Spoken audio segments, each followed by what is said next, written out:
The Southern Ocean, the Roaring Forties. This is where legends of the Volvo ocean race are made. And in a return to its roots, Leg 3 takes the 2017-18 fleet deep into the Southern Ocean, where storm systems circle Antarctica, unimpeded by any landmass, towering waves, steady gale and storm force winds, and ice-cold temperatures are a daily feature of life in the south. After a couple of weeks of rest and recuperation from a grueling second leg of the Volvo Ocean Race, it was time for the 7 professional teams to face their biggest challenge yet. Leg 3 from Cape Town to Melbourne, Australia is a nominal 6,500 nautical miles. But with a forecast the sailors are calling heinous, the teams are bracing to feel the full power of nature in a place more remote than anywhere else on the planet. Well, better brace yourself on, because just the amount of pressure what is in the air is just humongous. And of course then the water temperatures. But just imagine it's 2-3 degrees on deck. Your fingers are frozen because you can't keep your gloves on. And sometimes it's like a zombie movie. If you just, everything goes in slow motion. But it is, I sometimes have to laugh about it because it's crazy what we do.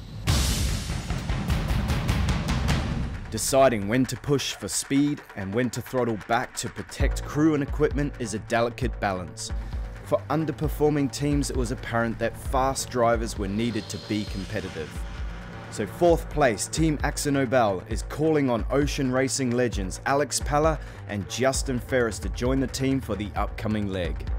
Every leg is different, and for this leg, we try to focus on to get more heavy downwind helmsmen.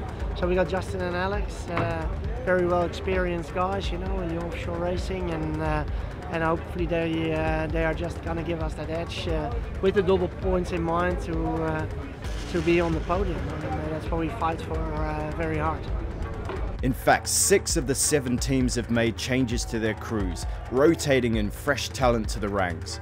All except Vestas 11th Hour Racing, who will stick with their battle-hardened Leg 2 crew lineup. The biggest change is on board Song Hong Kai Scallywag, where 34-year-old Portuguese native Antonio Fontes takes over the crucial role of navigator from veteran Steve Hales, who elected to leave. Yeah, obviously very excited. It's a major opportunity for me, obviously. As Steve stepped down from the team, there was this gap, and I was the reserve sailor, so they called me to do this job. I will learn a lot, I'm learning already a lot, and it will be awesome.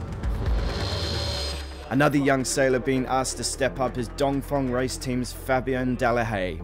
He got the call just hours before the start after Daryl Wislang, one of the best helmsmen in the race, was forced to stay ashore with a back injury. Just, small movement, twisted my back, and pretty much went down onto the ground. So it's seized up completely. The Vestas physio, and he sort of confirmed that it's a disc problem rather than muscular.